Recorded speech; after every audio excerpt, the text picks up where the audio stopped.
Leituras do livro da Bíblia. Dando seguimento às leituras do livro da Bíblia, no primeiro livro de Samuel, capítulos 5, capítulo 6 e capítulo 7. Vamos escutarmos e lermos juntos neste exato momento. 1 Samuel 5. A arca em Asdod e Ecrom. Os filisteus apoderaram-se, pois, da arca de Deus e levaram-na de Eben-ezer para Azote. Tomaram a arca de Deus e meteram-na no templo de Dagon, colocando-a junto do ídolo. No dia seguinte, levantando-se pela manhã, os habitantes de Azote viram Dagon estendido com o rosto por terra diante da arca do Senhor, levantaram o ídolo e repuseram-no no seu lugar. Na manhã seguinte, ao se levantarem, encontraram, de novo, Dagon estendido com o rosto por terra diante da arca do Senhor. É por isto que os sacerdotes de Dagon e todos os que entram no seu templo em Azote, evitam ainda hoje pôr o pé no limiar da porta. A mão do Senhor pesava sobre os habitantes de Azote. Vendo isto, os habitantes de Azote exclamaram: a arca do Deus de Israel não ficará conosco, porque a sua mão pesou sobre nós e sobre Dagon, nosso Deus. Mandaram mensageiros que convocassem todos os príncipes dos filisteus e perguntaram-lhes: que faremos nós da arca do Deus de Israel? Eles responderam: transportem-na a Gete, e a arca do Deus de Israel foi levada para ali. Logo que o fizeram, a mão do Senhor foi contra a cidade, causando nela um grande terror, feriu os habitantes desde o menor até ao maior com muitos tumores de hemorroidas. Mandaram então a arca de Deus para Acaron. Chegando ela ali, os acaronitas clamaram, dizendo: trouxeram-nos a arca do Deus de Israel, para nos matar como todo o povo. Convocaram todos os príncipes dos filisteus e disseram-lhes: devolvei a arca do Deus de Israel. Reinava na cidade um pavor mortal, e a mão de Deus fazia-se sentir rudemente. Aqueles que escapavam à morte, eram feridos de hemorroidas, e da cidade subia até ao céu um clamor angustiado. 1 Samuel 6. O retorno da arca a Israel. Esteve a arca do Senhor na terra dos filisteus 7 meses. Estes convocaram os seus sacerdotes e adivinhos e perguntaram-lhes: que faremos da arca do Senhor? Dizei-nos como havemos de a devolver ao seu lugar. Eles responderam: se devolveis a arca do Deus de Israel, não a mandeis vazia, mas juntai a ela uma oferta expiatória. Se fordes curados, sabereis então porque sua mão não cessou de pesar sobre vós. Que oferta expiatória? Perguntaram eles, devemos fazer? Responderam: 5 tumores de ouro e 5 ratos de ouro, conforme o número dos príncipes dos filisteus, porque foi essa a praga que vos feriu a vós e aos vossos príncipes. Fazei, pois, figuras de vossos tumores e figuras de ratos que devastam a terra, dai assim glória ao Deus de Israel. Por que endureceis os vossos corações como os egípcios e o faraó? Estes só deixaram partir os israelitas quando o Senhor mandou os seus castigos sobre eles. Fazei um carro novo, escolhei 2 vacas que aleitam, e que não tenham ainda levado o jugo, e metei-as no carro, depois de ter desprezo os seus bezerros no curral. Colocareis no carro a arca do Senhor, juntamente com um cofre, no qual poreis todos os objetos de ouro que ofereceis como expiação.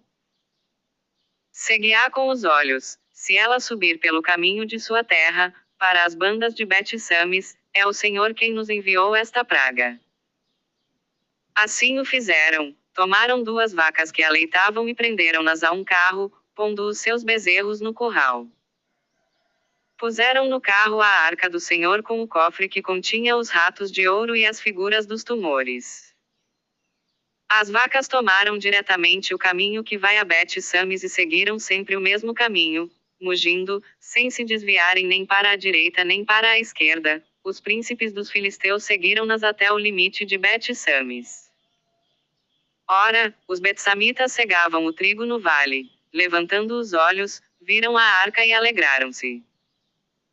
O carro chegou à terra de Josué, o betsamita, onde se deteve. Havia ali uma grande pedra, cortaram em pedaços a madeira do carro e ofereceram as vacas em holocausto ao Senhor. Os levitas desceram à arca do Senhor, juntamente com o cofre que vinha junto, contendo os objetos de ouro, e colocaram-na sobre a grande pedra. Os betsamitas ofereceram holocaustos e sacrifícios ao Senhor naquele dia. E os 5 príncipes dos filisteus, que tudo tinham visto, voltaram naquele mesmo dia para Acaron. Eis o número das figuras de hemorroidas de ouro que os filisteus ofereceram ao Senhor como oferta expiatória: uma por Azote, uma por Gaza, uma por Ascalon, uma por Gete, uma por Acaron. Ofereceram, além disso, tantos ratos de ouro quantas cidades havia pertencentes aos 5 príncipes, cidades fortificadas e aldeias sem muros. Disto é testemunha a grande pedra, sobre a qual puseram a arca do Senhor, no campo de Josué, o betsamita, onde pode ser vista até o dia de hoje.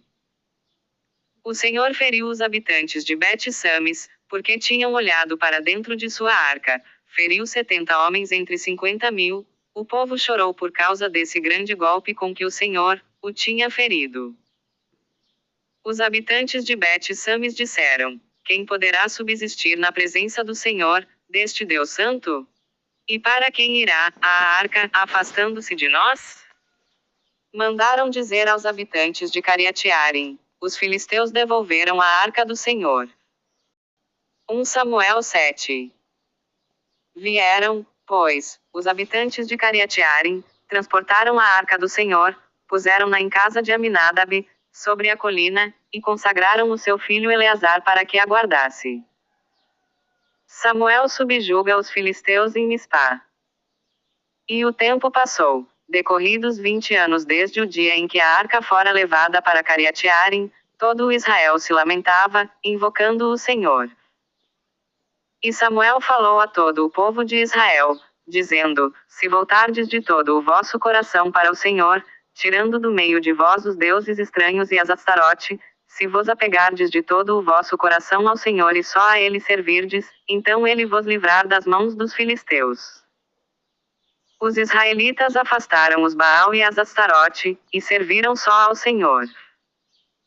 Convocai todo o Israel em Masfá, disse Samuel, e orarei por vós ao Senhor. Reuniram-se em Masfá, tiraram água, derramaram-na diante do Senhor, e jejuaram aquele dia, dizendo: pecamos contra o Senhor. Samuel era juiz de Israel em Masfá. Os filisteus foram informados de que os israelitas tinham se juntado em Masfá, e os seus príncipes marcharam contra Israel. Os israelitas o souberam e ficaram aterrorizados. Disseram a Samuel: não cesses de clamar por nós ao Senhor, nosso Deus, para que ele nos salve das mãos dos filisteus. Samuel tomou um cordeiro de leite e ofereceu-o inteiro em holocausto ao Senhor. Enquanto Samuel oferecia o holocausto, os filisteus começaram o combate contra Israel. Os vencedores, saindo de Masfá, perseguiram os filisteus e feriram-nos até o lugar que está por baixo de Bet-Car. Tomou Samuel uma pedra e pô-la entre Masfá e Sem, dando-lhe o nome de Eben-Ezer, pois disse: até aqui nos socorreu o Senhor. Humilhados dessa forma, os filisteus não tentaram mais voltar ao território de Israel. A mão do Senhor pesou sobre os filisteus durante toda a vida de Samuel. Foram devolvidas a Israel as cidades que os filisteus lhes tinham tomado, desde Acaron até Gete. Israel livrou sua terra das mãos dos filisteus, e havia paz entre Israel e os amorreus. Samuel foi juiz em Israel durante toda a sua vida. Ia a cada ano visitar Betel, Galgala e Masfá, onde pronunciava os seus juízos em favor de todo o Israel. Voltava depois para Ramá, onde habitava. Ali também julgava Israel, e edificou naquele lugar um altar ao Senhor. Amanhã, dando continuidade às leituras do livro da Bíblia, do livro de 1 Samuel, capítulos 8, capítulos 9 e capítulos 10. Paz e bênção a todos.